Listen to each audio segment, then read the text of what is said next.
Hello mga ka-JNT! So today, ang gagawin naman natin ay magpe-preserve tayo ng flowers. Ida-dry natin yung flowers gamit yung nabili ko sa Shopee. May shop po ito at yung link ay ilalagay ko po sa description box. So ang binili ko po ay 1 kilogram. So meron po siyang dalawang 500 grams.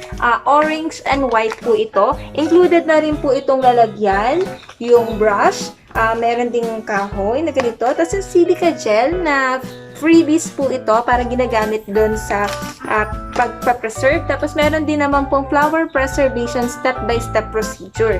So try natin kung talagang magda-dried ba ito at kung tatagal yung mga flowers natin. Tara!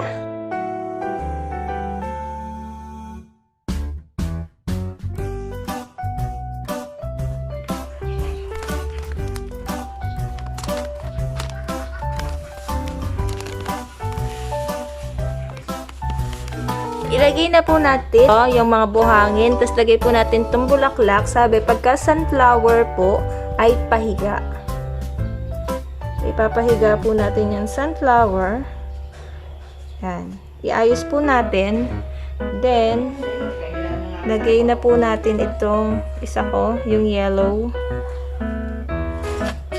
Yung yellow. Dagdagan pa po natin.